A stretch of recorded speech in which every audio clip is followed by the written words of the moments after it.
I'm just super excited and super happy to finally be able to meet people in person and present in in-person conferences.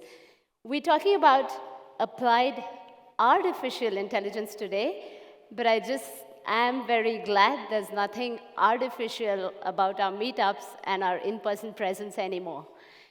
So let me quickly start with how and why this topic excites me and what I'm about to share.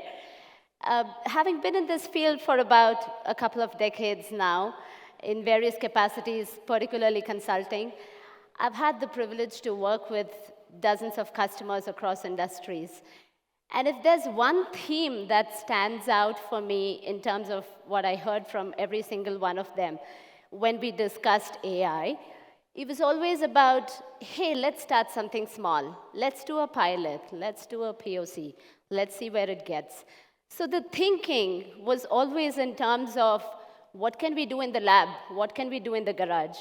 It was seldom at a maturity where you could apply it at scale. And that got me fascinated to think through what could be the challenges and what does it really take to scale artificial intelligence.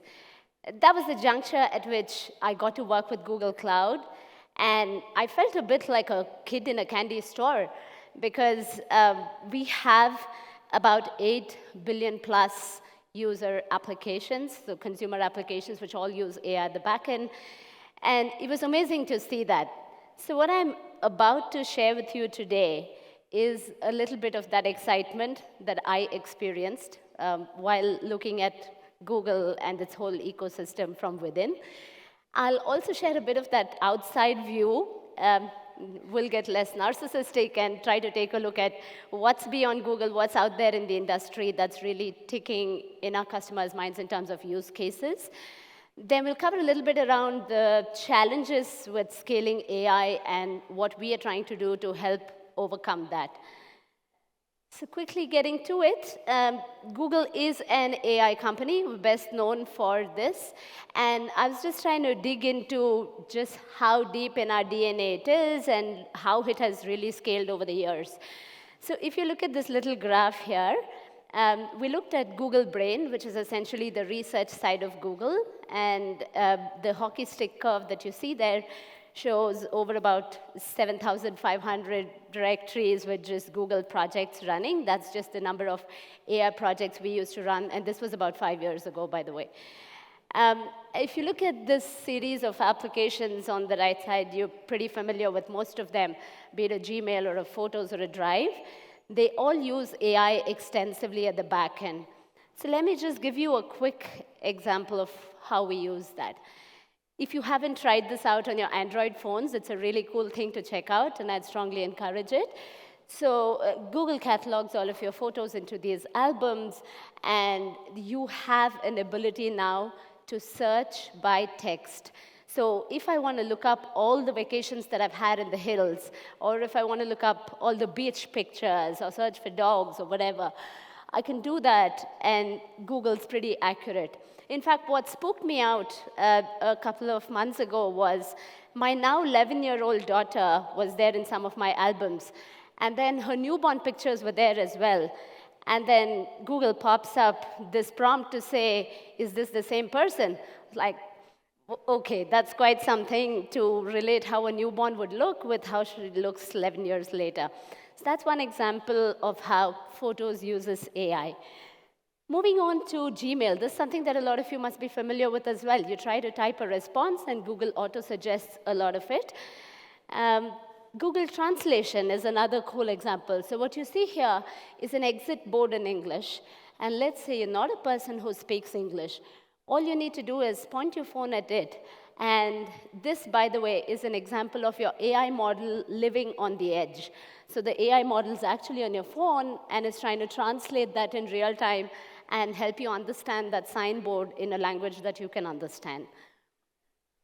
Another fabulous example, we just launched Street View.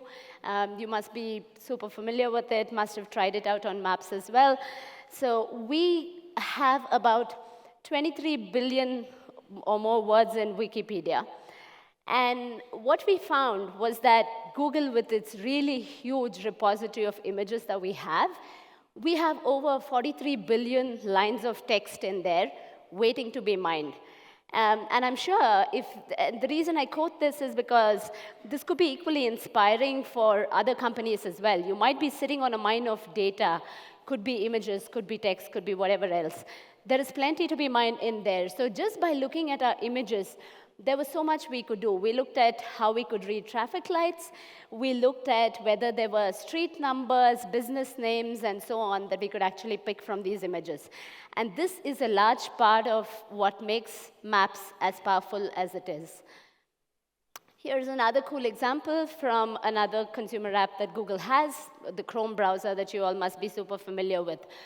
Please excuse the resolution if you're not able to see this clearly at the back, but there are essentially 3 pieces to this chart that you see here. On your left, you have an example of how Chrome detects security threats.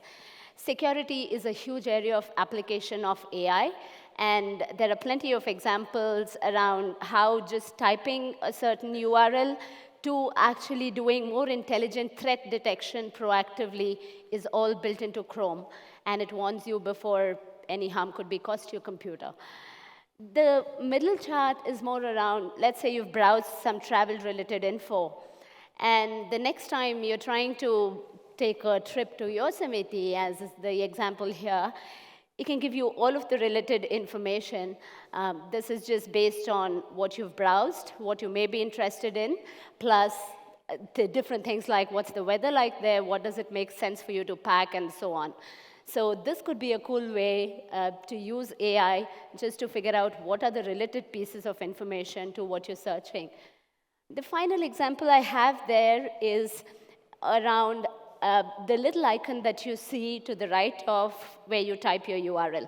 So you see that at the top, there is a mic icon, and below that, there is a share icon.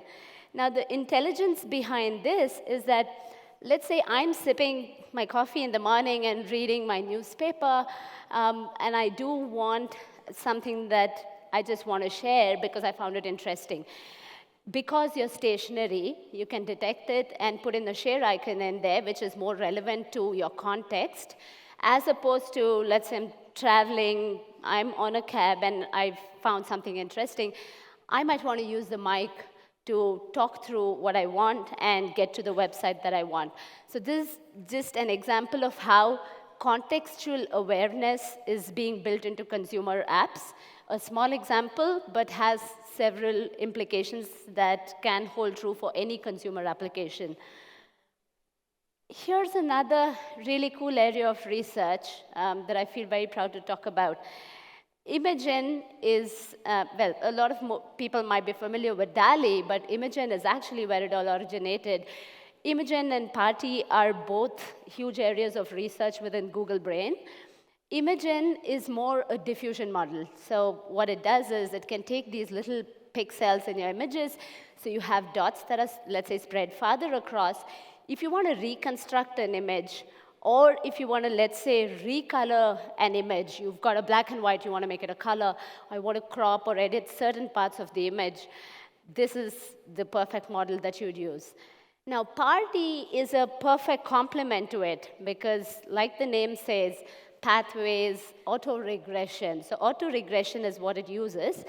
The logic behind this is that it could take a collection of images, translate that into a code sequence, and when you type in some text, this example here is when I say a skunk holding a treasure chest, and that's what it shows up, what you see on your left. But if I qualify that some more and say, I want a sloth that's holding a treasure chest with some gold inside and a golden light shining on its chest or whatever, then here's the sort of image you get.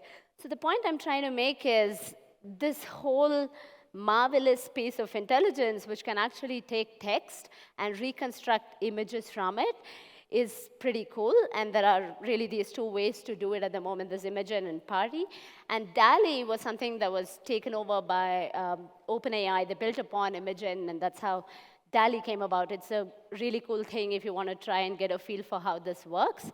It's also quite nice that DALI version 2 is out now. They're down to about 3 billion parameters. And I say down to, so you might wonder what the previous version looked like. They were able to build in about 12.5 billion parameters into their model.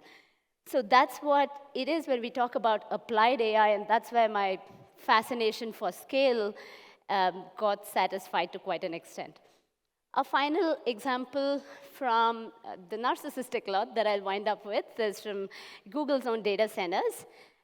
We have about 29 regions in the world today, and each of them have data centers that consume humongous amounts of energy. Now, we pride ourselves on being the cleanest cloud provider. So we do have examples where some of our newest data centers use things like tidal energy, for example, to power our data centers, making us carbon neutral. So this is a great example where you see that when ML controls were turned on, the power usage of your data centers drastically dropped. And then when the ML controls were powered off, it was back again. So clearly, there's a lot that AI can do if you apply it and apply it at scale. What I'll move on to now is to cover a little bit of what does this look like beyond Google and other industries. So there are great examples where AI has been applied at scale. We've been working with several customers. I lead this space around data analytics and AI for digital native customers who are pretty much working at the cutting edge of technology and the latest of use cases. So I've had the privilege to watch some of this from close quarters. I'd give you just a couple of examples from this slide in the interest of time. Retail is a great example. So we're looking at things like if you wear, let's say, a Google Glass and walk through the aisles in a retail store, can you actually use artificial intelligence to recognize the kind of products that there are on aisles? Can you also relay that back to the inventory management department so that they can stock up before the aisle runs out of the product that you're looking for, and so on? So that bit around using visual AI to recognize products and power some of your retail search through it is a powerful example. We've also got the healthcare space, which saw a huge change post-COVID, or rather during COVID. And the reason I say this was, as much as personal care was essential at the time, it also created a situation due to scarcity of hospital beds and everything, a situation where telehealth became super critical. So powering some of that ability to handle this remotely and deliver virtual care used a lot of AI in the background. And if you look at some of these cross-functional solutions that I've put right at the bottom of the chart, contact center AI is one that stands out like that. So if you're running any sort of a huge contact center, there are multiple applications where you can have dialogue flow, for example, that powers contact centers. You could have agent assist, where the time that the agent takes to respond to a query, or even the quality of response to a query, can largely be guided by an underlying knowledge base that can be harvested and powered by AI to deliver the right sort of recommendations from the agent. We also have several examples in key sectors like financial services, media and entertainment, and so on. Financial services, we're going to have Giri on a panel shortly who's also going to talk a lot about this. But there are clear use cases around KYC, for instance. It used to take anywhere between a few weeks to a few months to get a loan approved. And we're talking as little as 5 to 6 years ago, maybe. And today, what it takes is you can actually message people your documents on WhatsApp, and your loan could get approved in seconds. What makes this possible is things like eKYC. So you do have artificial intelligence working in the background to really extract that information from the pictures that you send and meaningfully interpret it to decide whether you deserve a loan grant or not, and to what extent.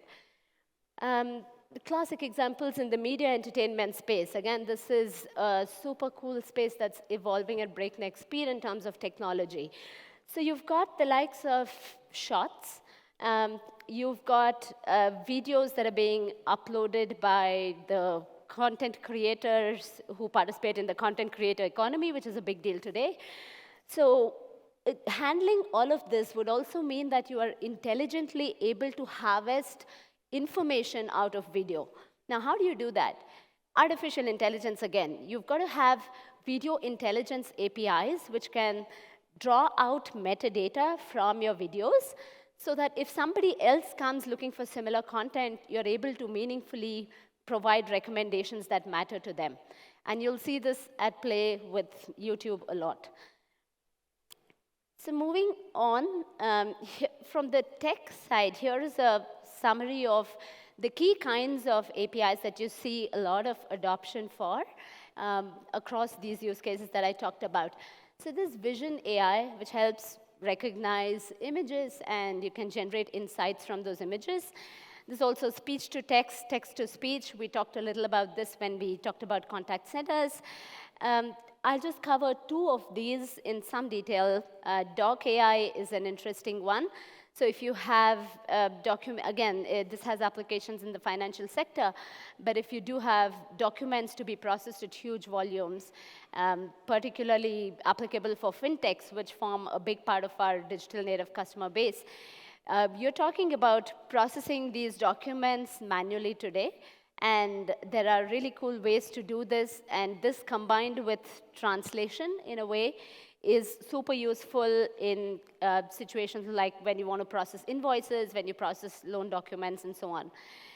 Recommendation AI is the only other one that I touch upon in this entire gamut of things. So recommendations AI, I talked a little bit about it when I mentioned video recommendations, but it's also really cool for e-commerce applications. So you're talking about things like customers who bought this also bought, or what are the frequently bought together products, and so on. So when you have personalization to be done, this is a great application. You also have applications when you have multiple channels to deal with. Now, bringing data from those channels together and being able to create a holistic view of the customer as he or she transforms from using a mobile to completing a transaction on the web to finally buying something from the store. So that whole omni-channel experience is where Reco AI does play a big role as well. There's a huge area of work within Google Cloud at the moment. So that was all a very rosy picture where I talked about, oh, wow, AI does this for consumer apps, and then we said in the industry, here's what it does. But there's a bit of an ugly truth to this. And this statistic that I have on the slide, or rather the statistics that I have on the slide, are pretty jarring. So if you look at how many of these AI projects actually make it to production, it's 13%. And that's 13 and not 30, in case I wasn't super clear. And out of these, well, 85% of those projects will almost always deliver outcomes that are erroneous. And there's not just me speaking, there's credible source there that's talking to the statistics that I speak about. And there's just about 22% of companies that actually report a tangible EBIT impact because of AI. Now, why does all of this happen? There are a number of challenges that companies have to deal with as they scale AI. It's one thing to do it in the garage, do it in the lab, like I said, but a whole different ballgame to scale it. There could be issues around quality and quantity of data. Skills is an issue. I think the whole piece around ops, which I'll cover in great detail, is a big part of the story.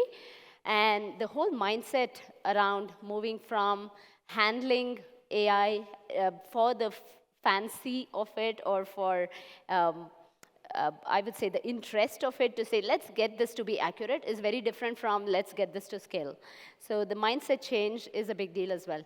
So in a sense, productionizing ML takes a lot more than just getting your code right. There is this whole pipeline that you've got to think about.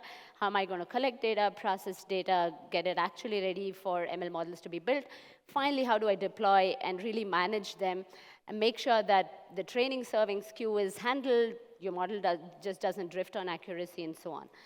So if you were to talk about ML ops maturity levels, there are really 3 levels. One is where you just have a manual process. So your entire piece from data extraction to the point where you create and serve models is handled pretty much manually. What does this mean to you? It means less frequent iterations in terms of your ability to deploy models. And if you improve upon this a bit, what you see is there is a clear pipeline, which would handle your experimentation, and then you've got your dev test, staging, and prod environments, which are somewhat automated in terms of that entire data to insight pipeline that I just mentioned. What you also have in here is some more innovation built in terms of storing your features that you frequently use and making sure that you have a trained model registry so that you're not just starting over from scratch each time. And finally, when you get to a far more mature level, what you're talking about is really building in the DevOps concepts of CI/CD into how you handle your ML pipelines. So you're not just talking about where can I store my models or features or registries, but you're actually talking about continuous improvement, and there is a continuous deployment pipeline as well that's built into the whole thing. So that's just, in essence, what maturity looks like if you are to apply AI at scale. And what do we do to help you with that journey? So there are really 3 ways you can apply AI with Google. Let's say you are a fairly small setup, you've invested a bit in a tool like BQ, and you've just got a bunch of, let's say, SQL developers, right? The most basic skills we can expect to find. So you don't have to climb that huge mountain of skill shortage. You can start with something as simple as BQML. Now, even if you're talking of fairly advanced models like a linear regression or even a deep neural network, a lot of this comes built in with BQML, so you don't have a huge mountain to climb, really. You have BQ, you have SQL developers, and that's really all it takes to get started. The next one is an AutoML. So if you want to use some things like natural language processing or even video APIs, a lot of this is available as packaged APIs, packaged applications that can just be consumed as APIs. So that is what you would get with AutoML. And finally, let's say there is a lot of custom development that you're trying to do. You're handling hundreds of models or even thousands of them. Or we have customers who, for example, retrain their models even every couple of minutes. So if that is the sort of complexity you're dealing with, you need a far more robust platform like this one that's called Vertex AI, which can actually give you the entire gamut of capabilities that you're looking for. So let me just quickly touch upon 2 or 3 of those core capabilities maybe and wind up with that. So what you're really looking for when you want to manage a pipeline like that is the ability to monitor your models so that you've got your accuracy to a certain level because you were doing this in the lab and you did a whole bunch of iterations and you got to where you wanted it to be. But the moment you put it into a production environment, reality hits. And you see that your production data is actually quite different from what you trained your models on. So to make sure that you're monitoring what that difference looks like, what that skew looks like, and to be able to automatically trigger retraining of your models, you can use model monitoring, which is something that automates that whole bit for you. Then there is feature store. So every time you build certain features and you've got related models to build, the manual practice mostly starts by starting at ground zero. You've got to build the features all over again. Instead, if you had something like a registry where you could put all your features, share it with other developers and other data scientists who might be working on similar models, that saves a whole lot of time. So talking about improving productivity of your data scientists, that's a huge step forward. Finally, I'll cap it off with Vizia, which I'm super impressed with personally, having tried this a lot. So it literally takes you like 80% fewer lines of code, 80% lesser time to actually get a model to production. And the reason why this happens is, as a data scientist, there were 2 things I struggled with when I was a bit more hands-on with building these models. One was hyperparameter tuning. So how do I really keep fine-tuning my hyperparameters until I get to the right level of accuracy? It's more of an art, and you need to just get it right by figuring out what is a little too less and what's a little too much. Vizio automates that whole bit for you. And the second thing that I struggled with was to say, I have, let's say, 100 candidate models. Which are the right ones to pick? Now, I would have to run each one of them, figure out how accurate they're going to be, and then get to, all right, here are the 2 that I'm going to go with. Now, what Vizio does is you will not have to run those hundreds of models to completion to be able to figure out which are the 2 that you'll finally pick. It can automate that bit to say, I'm going to run this model for a bit. I can predict how accurate it's going to be, and I just stop it, kill it right there if I feel it's not more accurate than something I previously ran. So that saves a ton of resources, both in terms of your infrastructure and in terms of your developer time. So that's just some of the cool innovations that I thought I could share, which really helps scale AI, not just make AI a thing of the lab, but really applied AI. So I'd stop at that, and thank you very much for your time.